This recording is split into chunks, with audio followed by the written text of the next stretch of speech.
Hello everyone, and welcome back to the channel. Today I'm going to be taking a look at one of the latest releases from Accurascale, and as you can see in front of you, that is the Accurascale Class 60, which has not long been released. This model that I'm going to be taking a look at today, as you can see, is 60007 in LoadHaul livery.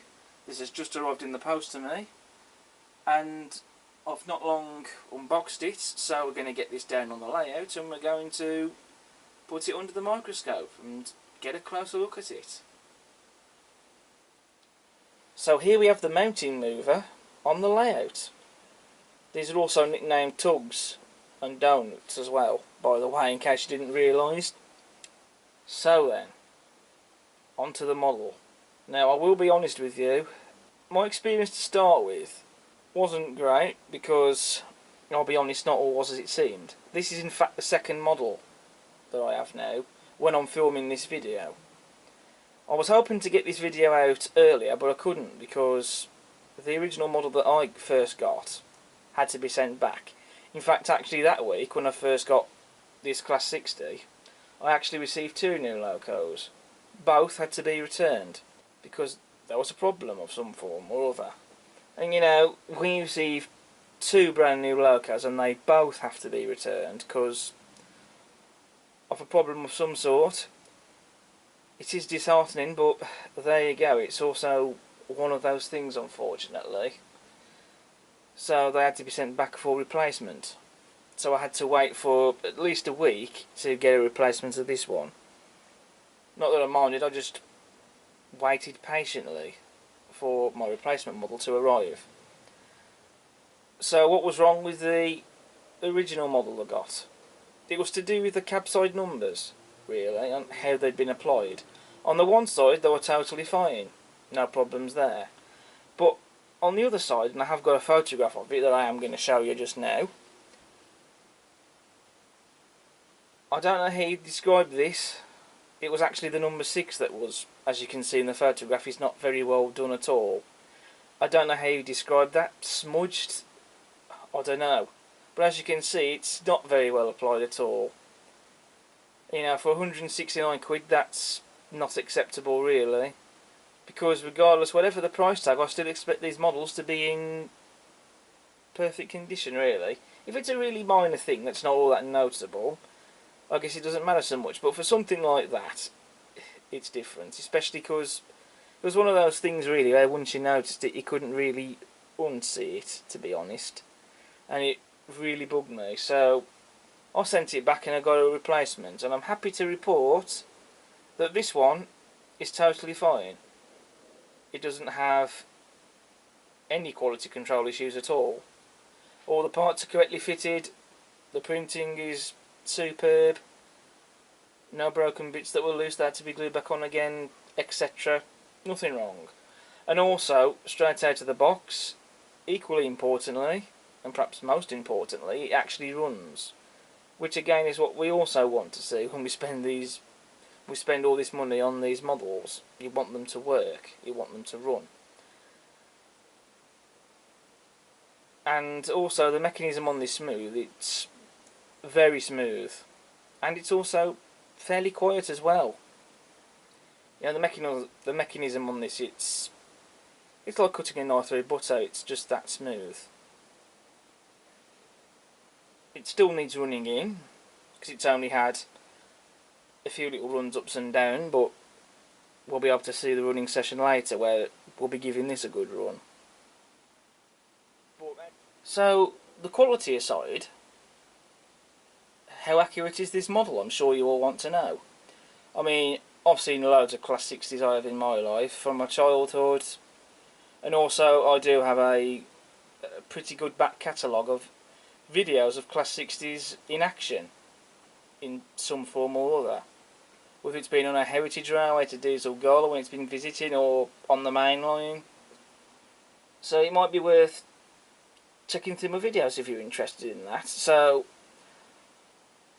I have seen lots of these in real life. I've even gone back and checked through photos in case there's anything I've missed out. And I can say that this definitely looks like a Class 60. Unless there's a really minor bit of detail that I've completely missed that's not present on the model, I would say that this 100% looks like a tug. Definitely. It's like the real thing has been shrunk down to the size of a model. I can't see any inaccuracies on this at all. So with the quality aside, we can now start to talk about the detail and the features that this model has.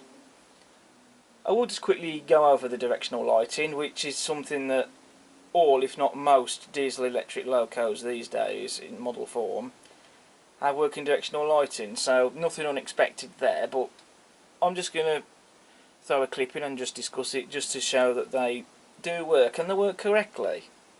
No flickering or anything wrong there, which is great again. And I'd say, especially with the headlights, to me I'd say that the colour of the headlights looks about right to the real thing. Unless that's just me, but to me I'd say it looks fine. You also have interior lighting, and then you also have Accurascale's trademark illuminated cab dials, which is a feature I always like to see. I know some people may find it a gimmick, but it's a feature that I like. When you can get a glimpse of seeing those, it's pretty nice to see. And also, the engine room bay lighting also works, and it will work on DC as well as on DCC. And being able to see that working, that was also nice to see, I think, in my opinion. Making a start with the detail then, we have sprung metal buffers. That one's a little bit stiff. But they do work at least, and they are made of metal. I still don't really have that much care for them. I certainly don't really find a use for them, to be honest. I certainly never fiddle about with the buffers when the models are running. But it's there. It's a standard feature on, again, most models we see nowadays. Also a standard, we have tension locking them couplings. And what Accurascale has started to introduce is what they call Invisilocks, where basically the couplings are moulded in clear plastic. And the idea behind this is to make them look less obtrusive. The question is though, have they made them less obtrusive? Now tension locks, sure, they're not a pretty sight, perhaps, and they do come with their own reliability issues. So having the couplings up less obtrusive, I guess it's a slight improvement, but it's not going to improve the reliability of the couplings though. I mean, to be honest, I hardly really use tension lock couplings that much now anyway. I do want to say that yes, what they have done with these is a slight improvement. They don't seem to stand out all that much compared to the standard plastic that they come in. So I guess it's a slight improvement, but it's not going to fix the reliability issues of the tension locks. But in terms of looks, I think they do perhaps look maybe a little bit less noticeable, perhaps. To be honest, I think I have mixed views on this. So moving on to the face of the loco, we have a separately fitted lamp iron, or lamp bracket, there on the front. You can also see the overhead warning flashes, very well and nicely printed. There's some nice rivet detail on the window frame trims there, as you can see. There is also a handrail on the front of the loco, and that does look to be separately fitted. That's been very nicely picked out and painted. And also, just look at how fine the windscreen wipers are. I think they look fantastic. And then you have the horns as well, which again look, I think, very nicely modelled. Nothing too special, but they're there, at least. Also, I will show you the interior detail in this model. I mean, I'm a bit apprehensive about taking the body off at this point, especially to do it for a video. I don't know why that's always a thing. I always find it a little bit apprehensive at first to take the bodies off, especially for doing it in a video. I guess sometimes I will do it, but for the most part, not usually. But you can still see the detail here, though. And I think that's been very well done, and very nicely painted. From what I can see, I can't fault that. I've also got very nice fine door handrails, separately fitted and painted. The glazing is very well applied in the windows as well. And then you also have the door handles, which they are moulded. I wouldn't really expect them to be separately fitted, but the moulding is very well done, and they've been very nicely picked out and painted. And the painting has been also very well done too. Can't see anything wrong with how the paint's been applied there. Also, the underframe detail I think is pretty good too. It is quite detailed, certainly. Especially I think the bogies. You have the footsteps here, separately fitted, and that's for the crew to climb up to get inside the cab if they're on ground level, like say for example in a TMD or even in a yard somewhere. Then of course you have the axle boxes and springs, and also take note of some of the other details here, separately fitted and painted as well.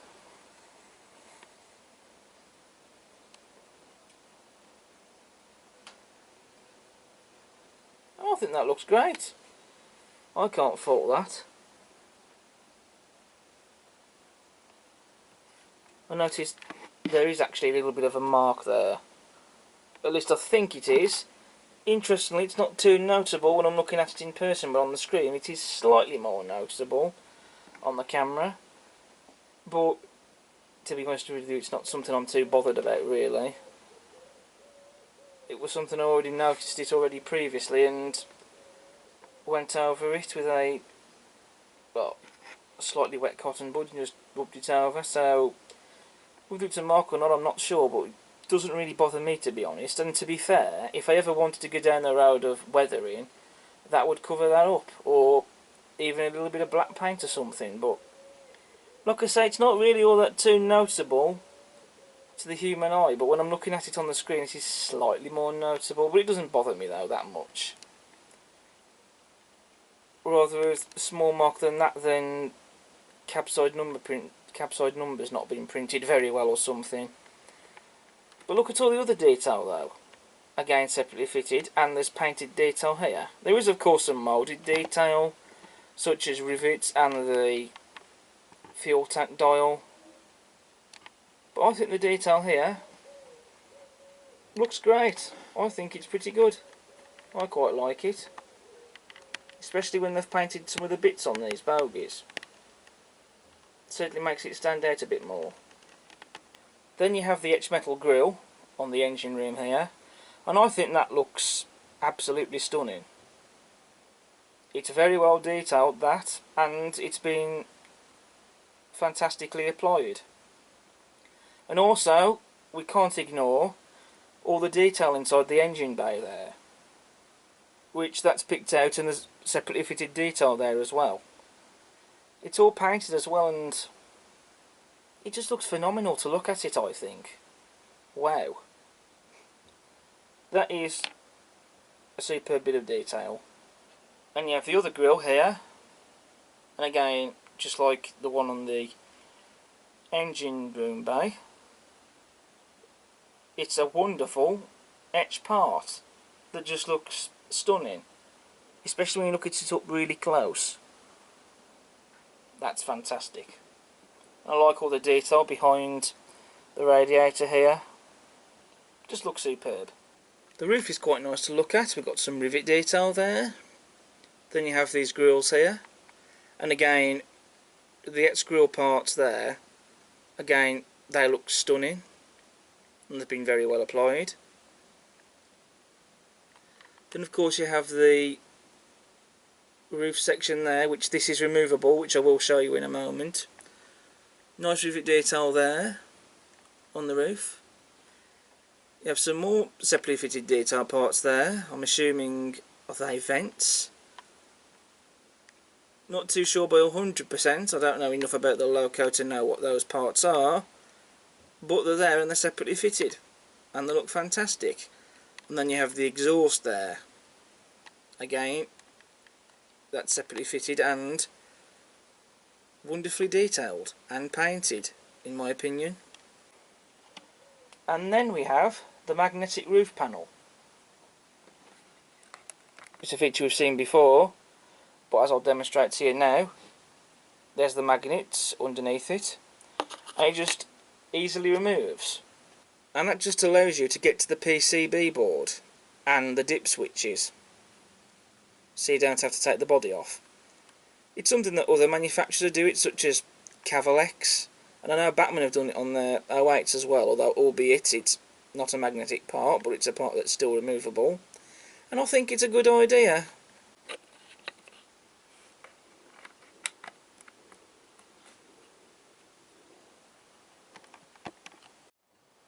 So now we're going to talk about the livery application, which I think has been very well done, if I say so myself.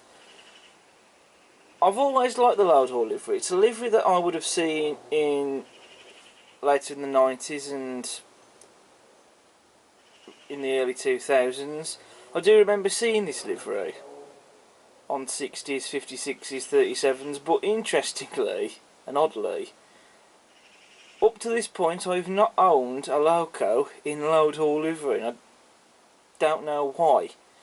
So naturally,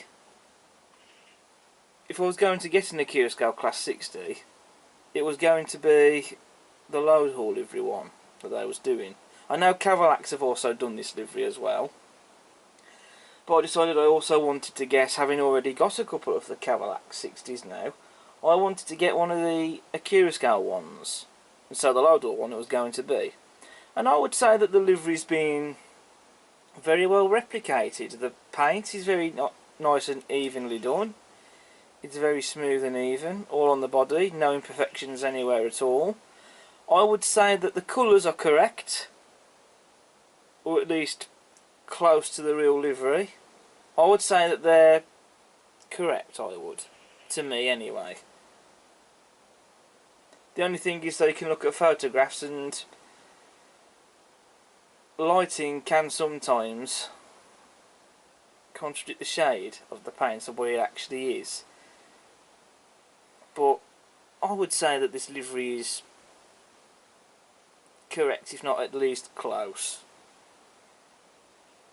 And I think it's a very nice livery. There's just something about the LoadHaul livery, I think. I can't quite put my finger on it, but there's just something about it. Then we have the LoadHaul logo, which is accurate to that of the real logo. The printing on that is perfect. It's been very well printed onto the body sides, very well applied. And then of course we've got the cab side numerals on the body side, which on both sides they are very well applied on this model.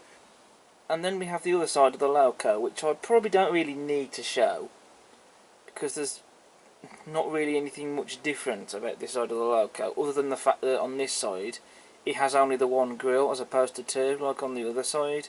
But I just thought I'd show it anyway. So now what I've done is I have taken 3 of the 4 Class 60s that I've owned and I've lined them up.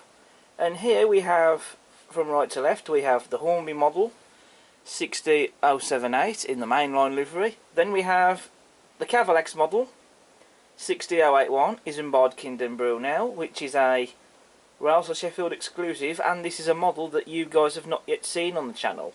This is the first time that you will have seen it. This is a model that I acquired last month, was it? Or the month before then? And then of course you have the subject to this video, the Accurascale model. So I thought I'd get these 3 out and line them up together and try and do some sort of comparison with them. I won't go into all the nuts and crannies with it though. That's one thing I will say. So I'll make a start with the first of the 3 models to be released, and that's the Hornby model. This is the older of the 3. It came out, I think this was from memory one of the first ones. that they did, the mainline livery one. I believe it was one of the first that they released, and I think it was released, was it somewhere around 2007? I can't remember the exact year they come out, but I believe they're now getting on for, I think the tooling is now at least 15 years old, something like that. And even though that the tooling is older compared to the Cavalax or the Accurascale models, it's not quite as detailed as either of the other two. Details, for example, such as on the bogies, the detail on the bogies at least is all mostly moulded. There is some separately fitted bits of detail in places on the underframe here and there, but none of it's really picked out and painted. And I think somehow the detail behind this grille here isn't quite as good as that on the Cavalax or the Accurascale models. And it doesn't have the features that either the Cavalax or the Accurascale models have, sure. However, regardless of that though, I don't think the Hornby model is a bad model at all in any way. I think that personally the Hornby model is still a good model. Despite how old the tooling is now, I think that the model has stood the test of time, and in fact for its day it probably set a standard in its own right. Then we have the second of the three models to be released, the Cavalax model, and this is a superb model. This was the first of the two latest examples of the Class 60 to be released. It was the first announced of the two and the first to be released. And I do own two Cavalax 60s. The other one of course being 60001 Steadfast that you guys will have seen before. As I've already mentioned, this particular one you're looking at, 60081 Isambard Kinder Brunel, is one that you guys have not yet seen on the channel. And I think that this is like I say, I think it's a stellar model. It's certainly more detailed than the Hornby offering,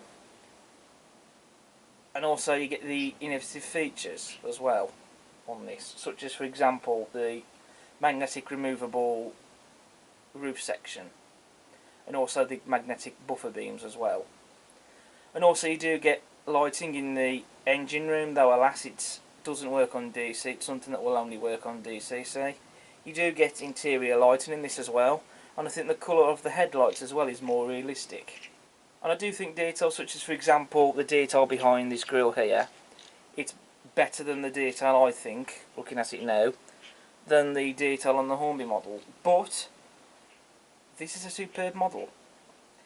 It doesn't have all-wheel drive like both the Cavalax and the Hornby model, so this technically gives it an A1A wheel configuration. However, for at least the trains that I stick behind my 60s, I haven't had any problems yet with the Cavalax 60, although I'm not really able to go further afield with the testing. I don't have a helix to test it on or any other means to test it up in incline. And then of course we have the Accurascale Class 60. Another superb model in my opinion, and very well detailed I think. One thing I have noticed is that I think the detail on the bogies, on the Cavalax one, is slightly thinner than that of the Accurascale one, unless that's just me personally. So perhaps maybe they've gone for durability there, I'm not too sure. But regardless though, I think that detail is still stunning. You can also see, if I turn the camera around, the difference in the detail behind this grille on the Accurascale model here and the Cavalax model, which is also interesting to note. Also the Accurascale model, it has the engine bay lighting, which does work on DC. The Cavalax model does have it, but it doesn't work on DC. Again, you have the magnetic roof panel. You also get interior lighting as well as the illuminated cab dials, which the Cavalax model does not have, but then Accurascale are the only manufacturer at this point who seem to be releasing models that have illuminated cab dials. But then the Cavalax model has a magnetic buffer beam, whereas the buffer beam on the Accurascale model, it is removable, but it's not magnetic. And also the Accurascale model is all-wheel drive. So that was a comparison then between all three Class 60 models that you can currently buy on the market from Hornby, Cavalex and Accurascale. And I think all three models, in their own ways, are all great models. Sure, the Hornby model, it doesn't have the features that the Cavalex and the Accurascale model has, and it might not be as detailed as the other two. Sure, the Cavalex and Accurascale models are probably better detailed, I think, but the Hornby model is not a bad model by any means. I still maintain it stood the test of time well, and if you shop around you can get them for less, and in some cases a lot less, than the RRP that they go for now, especially at model railway exhibitions, as I've seen myself. As for the Cavalex and the Accurascale models, I think both models are great, but if you was to ask me which of the two is the definitive model, which would I go for? And to be honest with you, I genuinely cannot decide. I think both models are great. I think they are both worthy of going on the podium for the definitive Class 60. But I think at the end of the day it's personal preference. If you don't have the budget for either of those models, then there's the Hornby one to turn to if you shop around. But if you do have the budget for either the Accurascale or the Cavalex model, it is personal choice at the end of the day, but I would consider either model. I think they're both great. Right, so I have covered just about, or if not most of the detail on the Accurascale Class 60, and I've talked about as much of the features as I can. I cannot talk about DCC sound because I don't have that, so you'll have to watch a video that has DCC sound for that if you want to know anything about the sounds and what they're like. Unfortunately I can't show that because I don't really model DCC. The only thing I've not yet mentioned though is the mechanism. It does have a 5-pole motor with double flywheels, so that would be one on each end. The flywheel, that is. Though I won't take the body off and strip the model down just so you can see the mechanism, because from what I've seen elsewhere, the mechanism isn't on show when you take the body off. So I don't fancy stripping the model down just so you can see the mechanism, to be honest. But there we go. But what I'm going to do now is we're going to do a running session. And so I will get both the Cavalex Class 60 and the Accurascale model running in this.